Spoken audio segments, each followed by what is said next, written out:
اعوذ باللہ من الشیطان الرجیم بسم اللہ الرحمن الرحیم درود پاک اللہم صلی علی سیدنا محمد وعلی آل سیدنا ومولانا محمد وبارک وسلم وصلو علیہ. مل کے پڑھیے الصلاۃ والسلام علیک یا سیدی یا رسول اللہ، الصلاۃ والسلام علیک یا سیدی یا حبیب اللہ، الصلاۃ والسلام علیک یا سیدی یا نبی اللہ وعلی آلک واصحابک یا سیدی یا نور اللہ. وعن ابی ہریرہ قال قال رسول اللہ صلی اللہ علیہ وسلم بدا الاسلام غریبا غریبا وسیعود کما بدا افتوبى للغرباء رواہ مسلم. روایت ہے حضرت ابو ہریرہ رضی اللہ تعالیٰ عنہ سے، آپ فرماتے ہیں فرمایا رسول اللہ صلی اللہ علیہ وسلم نے کہ اسلام غریبی سے شروع ہوا اور جیسا شروع ہوا تھا ویسا ہی پھر ہو جائے گا، غرباء کو خوشخبری ہو. یہ حدیث پاک مختصر ہے لیکن مشہور بھی ہے، اور بہت سارے جو معاملات ہیں ان کو جامع ہے، بہت سارے مواقع کو جامع ہے. جیسے فرمایا کہ اسلام غریبی سے شروع ہوا، یعنی اس کے معنی کیا ہیں؟ اس کے معنی یہ ہیں کہ لفظی معنی غریب کے وہ ہوتے ہیں، یعنی تنگ دست کے معنی غریب کے ہیں، اور اگر کوئی مسافر ہو تو اس کے معنی غریب کے ہیں. اسی طرح سے میرے دوستو جو انسان بے کس ہو، تنہا ہو، اس کے معنی بھی غریب کے ہیں. اب یہ ہم جو عرف عام میں اردو میں استعمال کرتے ہیں لفظ غریب، تو ہم اس سے مراد صرف مفلس قسم کے لوگوں کو ہم غریب کہتے ہیں، وگرنہ عربی زبان میں تنہا کو بھی غریب کہتے ہیں، بے کس کو بھی غریب کہتے ہیں، مسافر کو بھی غریب کہتے ہیں، اور تنگ دست کو بھی غریب کہتے ہیں. تو اب اس میں جو فرمایا میرے آقا علیہ الصلوۃ والسلام نے کہ اسلام غریبی سے شروع ہوا، یعنی اس کے معنی یہ ہیں کہ جب اسلام آیا مکۃ المکرمہ میں میرے آقا علیہ الصلوۃ والسلام نے اعلان توحید و رسالت فرمایا، اعلان نبوت فرمایا. درود پاک پڑھیں.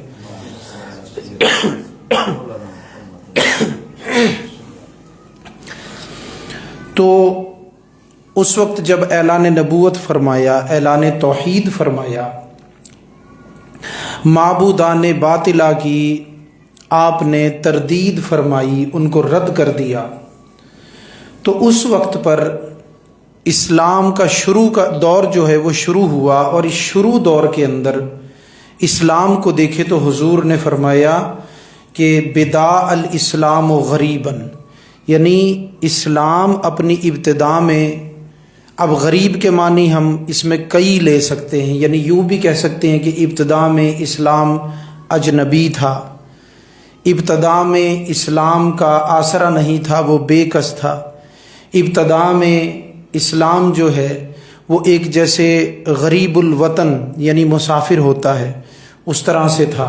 تو تمام باتیں درست ہوں گی، کیونکہ اسلام کے مددگار تو بعد میں آئے نا.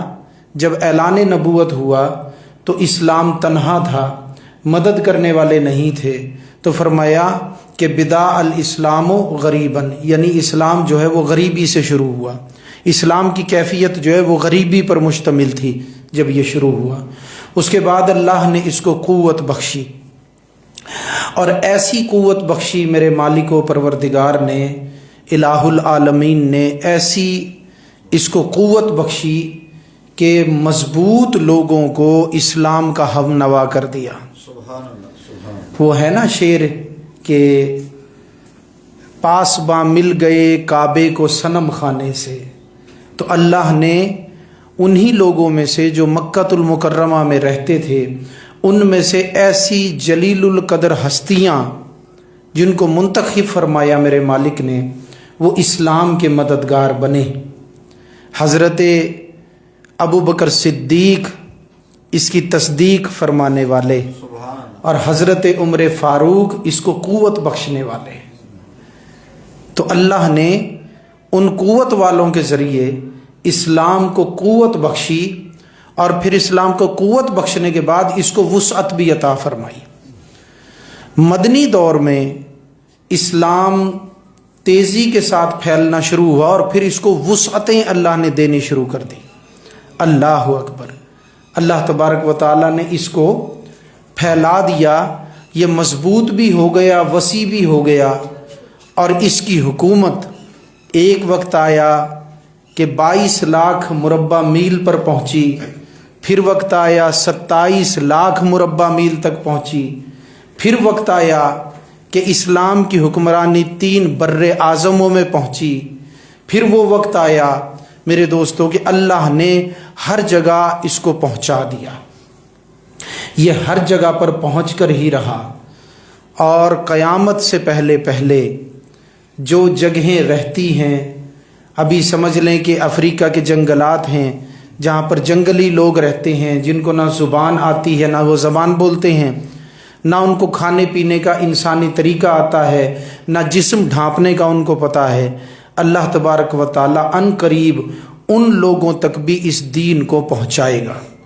یہ دین پہنچ کر دم لے گا میرے دوستو، اور اس طرح سے یہ عروج پاتا جائے گا، اس طرح سے عروج پاتا جائے گا، حتیٰ کہ پھر اللہ تبارک و تعالی تمام ادیان پر اس دین کو غالب فرما دے گا۔ تو جب اللہ تبارک و تعالی اس کو سارے ادیان پر غالب فرما دے گا، اور ابھی بھی غلبہ دنیا میں موجود ہے، لیکن کلیتاً بھی غلبہ ہونا ہے، ان قریب وہ وقت بھی آئے گا۔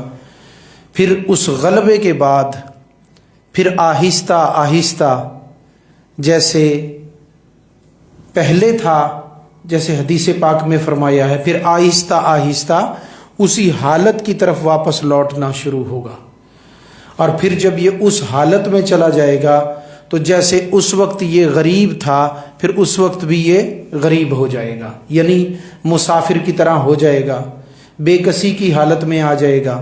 پھر مددگار دین کے نہیں رہیں گے، یہ اللہ کی لکھی ہوئی تقدیر ہے، ایسا ہو کر ہی رہنا ہے، اللہ کی لکھی ہوئی تقدیر ہے، ایسا ہو کر ہی رہنا ہے۔ اور حضور علیہ الصلاۃ والسلام نے جو حدیث پاک میں فرمایا، یہ قطعی بات ہے کہ وہی حالت جسے شروع ہوا تھا، اس کی اخیر بھی اسی حالت پر ہوگی۔ اب اس کے ساتھ ساتھ یہ بھی آپ دیکھیں کہ پھر فرمایا کہ افتوبى للغرباء، فرمایا پس خوشخبری ہو غرباء کو، غریب لوگوں کو۔ اس کی وجہ کیا ہے میرے دوستو؟ اس کی وجہ یہ ہے کہ قرب قیامت میں شروع میں بھی یہی کیفیت تھی، جب دین پر غریبی کی کیفیت تھی تو غریبوں نے ہی اس کا ساتھ دیا۔ اللہ نے حضرت عثمان غنی، حضرت عبد الرحمن بن عوف رضی اللہ تعالیٰ عنہ جیسے جلیل القدر دولت مند اور اسلام کو سپورٹ کرنے والے، سہارا دینے والے ضرور عطا فرمائے، لیکن شروع کے اندر جب یہ شروع ہوا ہے میرے دوستو تو کیفیت، اور پھر صحابہ میں بھی آپ دیکھیں کہ صحابہ کرام میں زیادہ تر جو 1,24,000 کم و بیش صحابہ ہیں، ان میں زیادہ تر غرباء ہیں، صحابہ مساکین ہیں۔ درود پاک پڑھیں۔ اگر آپ صحابہ وہ جو اصحاب صفہ ہیں ان پر نظر ڈالیں تو وہ تمام کے تمام ہی غریب ہیں، مسکینی کی حالت میں ہیں، اور ان کی ایسی کیفیت ہے کہ اگلے وقت کا ان کے پاس کھانا بھی نہیں ہے، اور کبھی ہے کبھی نہیں ہے، اور عام صحابہ کے پاس بھی کبھی ہے کبھی نہیں ہے۔ اور میرے دوستو، میرے آقا علیہ الصلاۃ والسلام کی ذات والا صفات، آپ کے کاشانہ مقدسہ سے بھی صحابہ کرام نے فرمایا کہ کبھی ایسا بھی ہوا کہ ایک ماہ تک بھی ہم نے چولہے کا دھواں اٹھتے ہوئے نہیں دیکھا، ایک ماہ تک بھی۔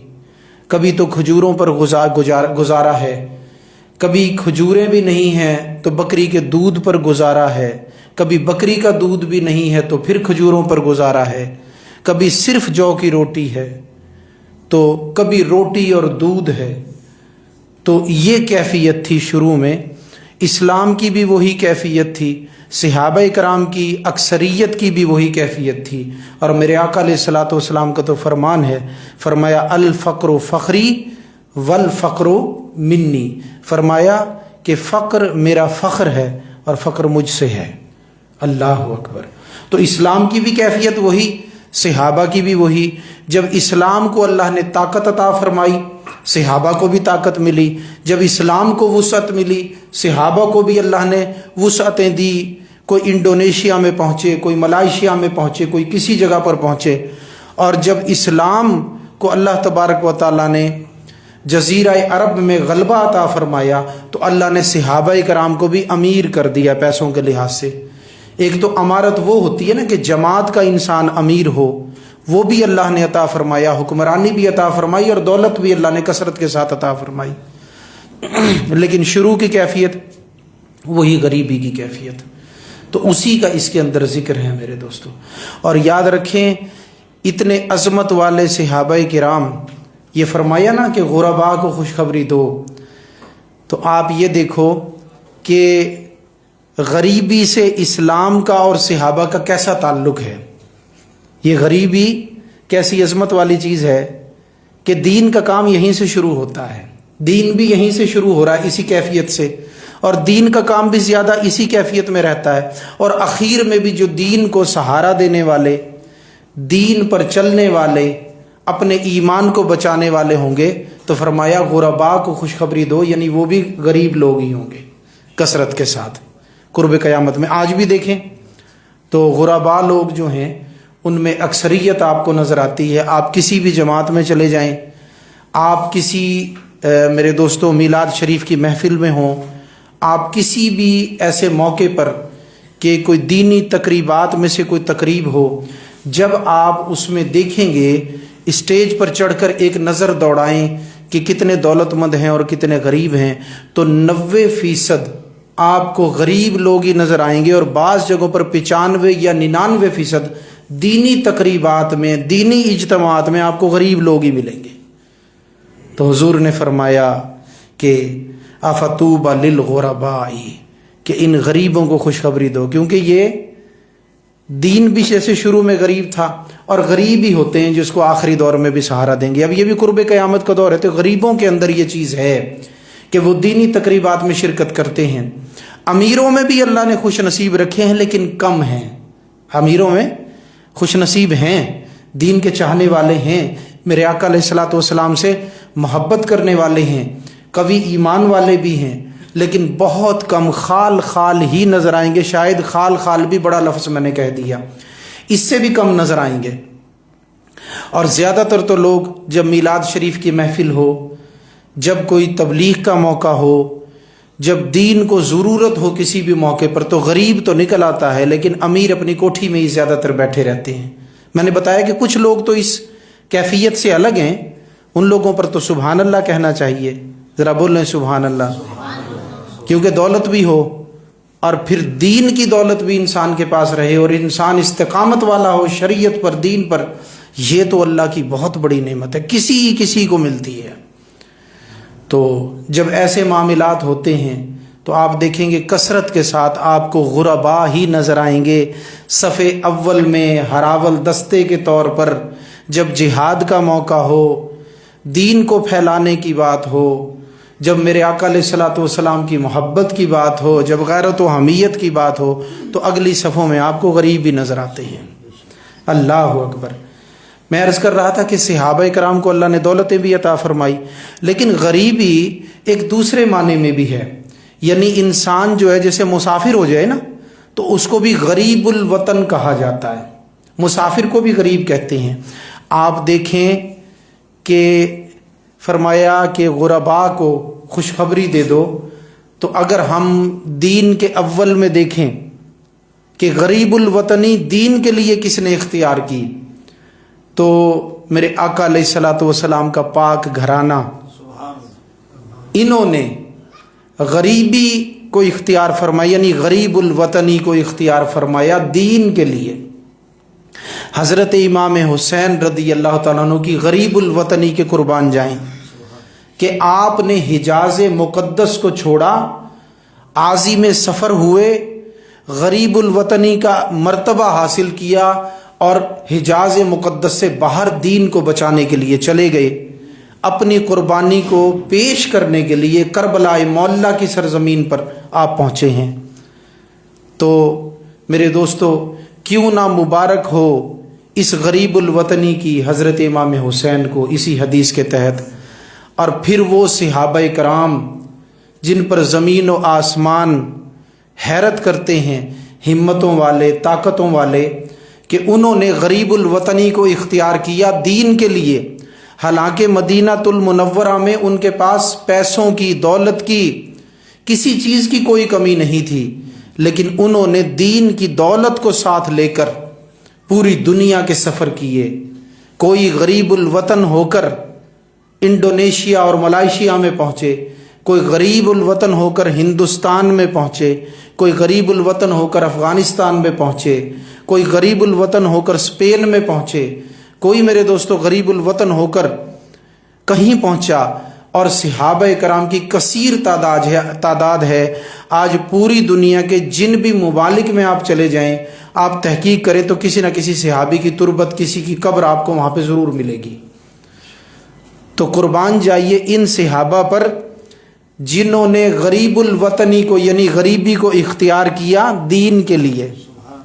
تو اول خوشخبری میرے آقا کی ہے ان لوگوں کے لیے، اور آخری دور میں میں یہ سمجھتا ہوں کہ یہ خوشخبری عام غرباء کے لیے بھی ہے، جو دین پر عمل کرنے والے ہیں، باوجود تنگ دستی کے، باوجود پریشانیوں کے، باوجود بیماریوں کے، باوجود مفلسی کے، دین کا دامن نہیں چھوڑتے۔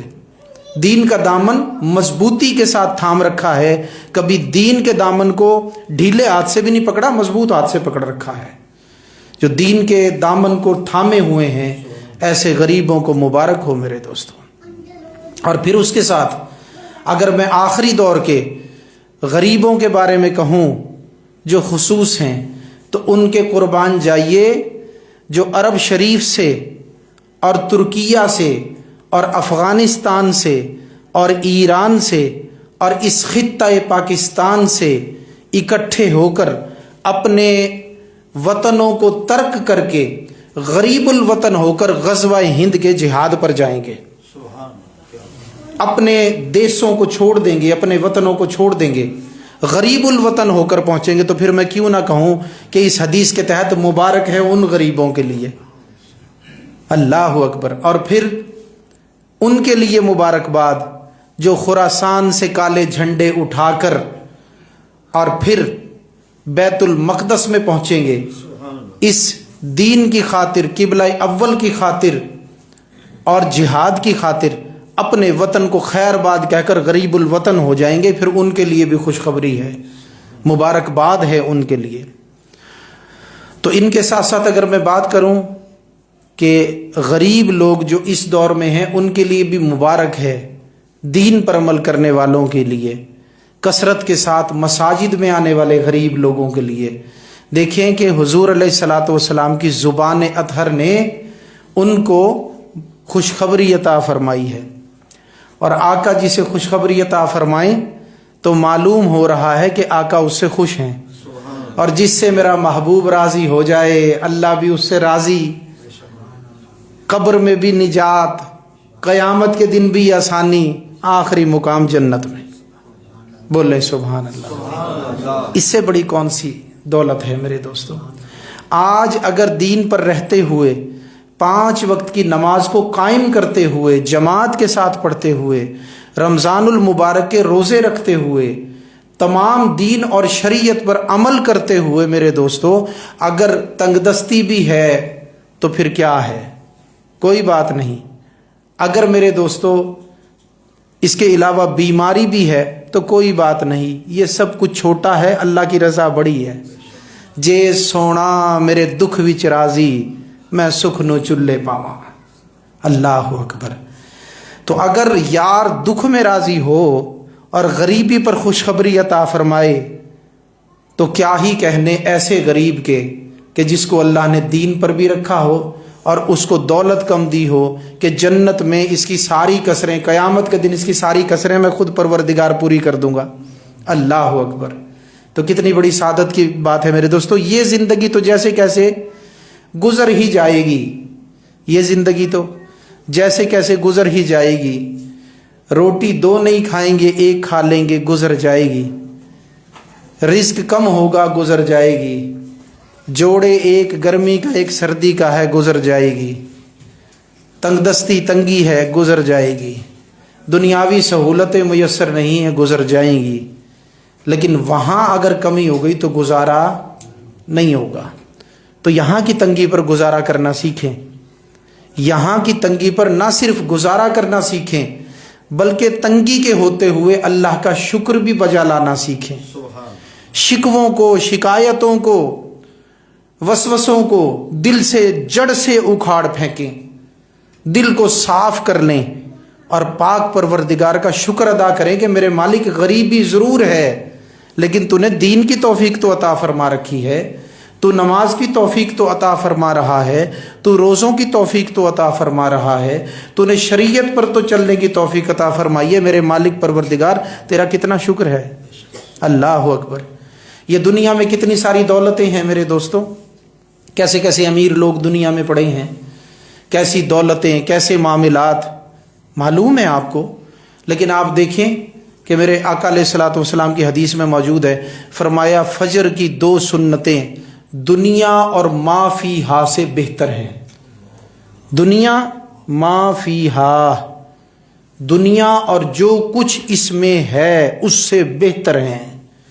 تو کیا فجر کی ابھی تو فرض نہیں ادا کی ہے نا، ابھی تو جماعت ہونا باقی ہے۔ آپ فرضوں کے فجر کے وقت میں فرضوں کے انتظار میں بیٹھتے ہیں، ابھی تو فرض پڑھنا باقی ہے، ابھی تو آپ نے صرف 2 سنتیں فجر کی پڑھی ہیں اور آپ دولت کے اندر دنیا اور ما فیہا سے بہتر ہے، دولت کے اندر تمام دولت مندوں سے آگے نکل گئے ہیں۔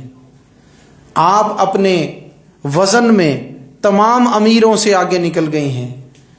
یہ دولتوں والے کیا تیری ریس کریں گے جب تو 2 سنتیں پڑھ کر فجر کی اور جماعت کے اندر صف کے اندر جماعت کے انتظار میں بیٹھا ہے۔ اللہ اکبر۔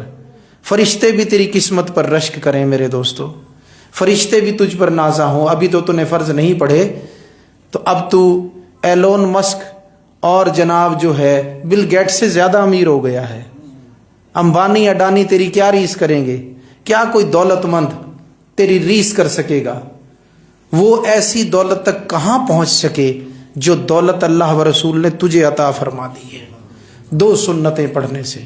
اور جب انسان جماعت کے ساتھ تکبیر اولیٰ کے ساتھ 2 فجر کے فرض پڑھ لے تو اب اس کی امیری کا کیا ٹھکانہ میرے دوستو، کیسی سعادت اور دولت اللہ نے عطا فرمائی ہے۔ پھر 5 وقت کی نمازیں، پھر رمضان المبارک، پھر دوسرے معاملات، میرے آقا علیہ الصلوۃ والسلام کی سنتیں، تو اس کا تو کوئی ہم حساب کتاب ہی نہیں نہ کر سکتے۔ تو لہٰذا شکووں کو ختم کریں۔ اور دوسری بات یہ بھی، شکووں کو صرف دل سے شکووں کو ختم کرنا یہ کافی نہیں بلکہ لوگوں کے سامنے رونا دھونا بھی بند کر دیں۔ دنیا کے سامنے رویا نہ کریں، لوگوں کو حالات نہ بتایا کریں۔ دنیا آپ کے ساتھ بیٹھ کے رو کے سنتی ہے اور پھر دنیا جب آپ چلے جاتے ہیں تو آپ کی غریبی پر، آپ کی لاچاری پر، آپ کی بے بسی پر دنیا ہنستی ہے۔ تو اس لیے کسی کو حال دل نہ سنائیں، حال دل کس کو سنائیں آپ کے ہوتے ہوئے، کیوں کسی کے در پہ جائیں آپ کے ہوتے ہوئے۔ اللہ اکبر۔ لطف سجن دم بدم، قہرے سجن گاہ گاہ، ایویں بھی سجن واہ واہ، اویں بھی سجن واہ واہ۔ یعنی این بھی سجن واہ واہ کہ اگر وہ اپنی مہربانی فرمائے رکھے، یوں بھی سجن واہ واہ اگر وہ تنگی عطا فرما دے، گاہ گاہ تنگی ہو گئی تو اب این بھی سجن واہ واہ، اون بھی سجن واہ واہ۔ تو ہمیں تو اس کی ناز و ادا پر اس کے دیے پر واہ واہ کرنی ہے. وہ جو بھی عنایت فرما دے اس کی مہربانی ہے. اللہ اکبر اللہ اکبر. جو بھی عنایت فرما دے اس کی مہربانی. حضرت موسیٰ علیہ السلام کوہ طور پر جا رہے تھے. ایک شخص جس کے اعمال بہت برے تھے، اب وہ شخص جو ہے، تھوڑا درود پاک بھی پڑھیں، آگے آگے آ جائیں ذرا، بعد میں آنے والوں کو جگہ دیں.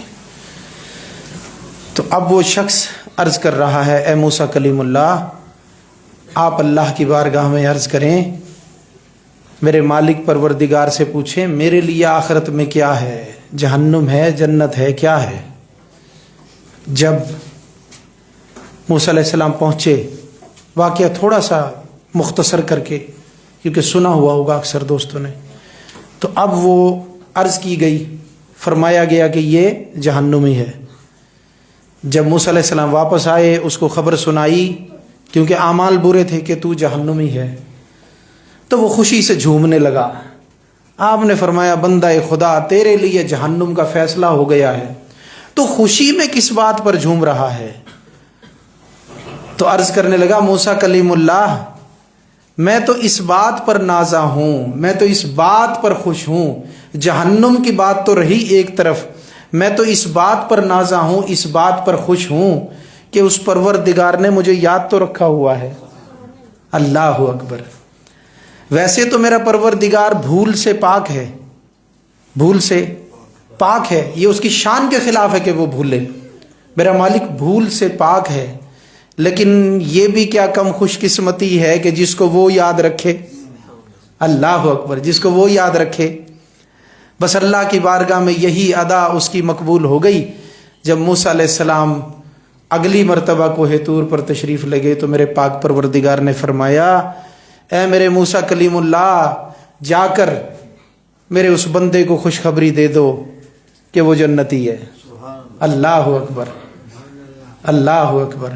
تو بھائی لطف سجن دم بدم، قہرے سجن گاہ گاہ، این وی سجن واہ واہ، اون وی سجن واہ واہ. تو میرے دوستو، راضی برضا ہونا سیکھیں، غریبی میں رہیں لیکن عیش میں رہیں. یاد رکھیں، روٹیاں دو نہیں کھائی، ایک کھائی ہے، لیکن نماز فجر کی مل گئی تھی، ناشتے میں ایک ہی روٹی ملی ہے، تو سمجھ لیں عیش میں ہے، موج لگی ہے، مہربانی ہے. اگر فجر کی توفیق نہیں ہوئی اور وہ ڈائننگ ٹیبل بھری ہوئی ہے قسم قسم کی نعمتوں سے، تو میرے دوستو کچھ نہیں ہے. وہ زندگی نہ عیش کی زندگی ہے، نہ موج کی زندگی ہے. یہ زندگی موج کی ہے کہ اللہ نے ایک پرانی سی سائیکل دے دی ہے، ٹھیک ہے نا جی. درود پاک پڑھتا ہوا کام پہ جاتا ہے، وہاں جا کر اپنی مزدوری کرتا ہے، وہاں بھی درود پڑھتا ہے، درود پڑھتا واپس آتا ہے. اللہ 5 وقت کی نماز کی توفیق دے رہا ہے. جب نماز پڑھ رہا ہے تو کوئی خیال نہیں، کوئی پریشانی نہیں. اس سے بڑی کون سی نعمت ہے میرے دوستو؟ اللہ دل کو بے نیاز کر دے، اللہ دل کو غنی کر دے. اللہ اکبر. غنی ہونا، دل کی غنیت، یہ دولت کی وجہ سے نہیں ہوتی. دل کی غنیت قناعت کی وجہ سے ہوتی ہے. جتنا اللہ نے دیا اس پر قانع ہو جاؤ، قناعت کر لو، یعنی اس پر جو ہے گزارا کرو اور صبر اور شکر کے ساتھ گزارا کرو، تو اب آپ جو ہیں وہ موج کی زندگی گزاریں گے. وگرنہ آپ یہ سمجھتے ہیں نا کہ امیروں کی زندگی عیش و عشرت کی زندگی ہوتی ہے، جس کے دروازے پہ، جس کی کوٹھی میں پراڈو کھڑی ہوتی ہے، جس کا کوئی بنگلہ ہو، جس کا کوئی بینک بیلنس کروڑوں اربوں میں ہو. تو ذرا جا کر ان کا حال دیکھ لو.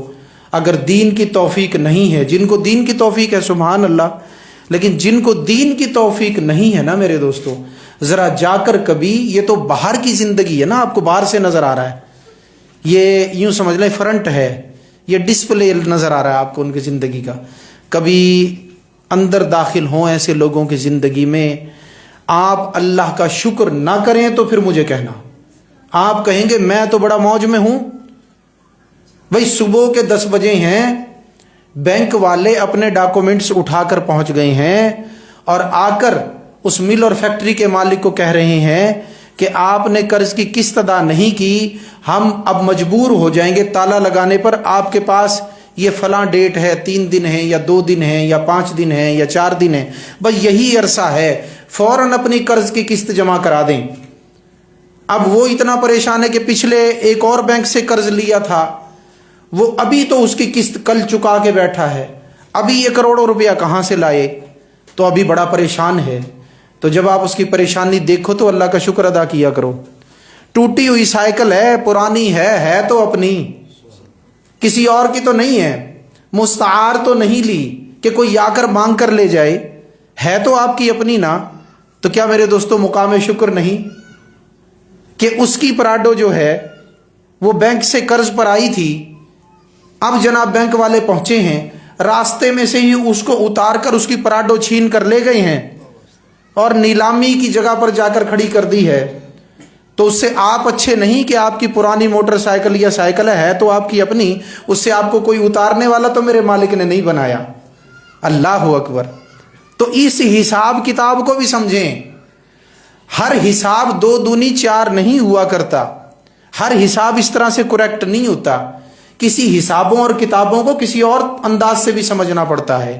یاد رکھنا، مخلوق کا حساب اور ہوتا ہے، خالق کے ہاں حساب اور ہوتا ہے، ٹھیک ہے نا۔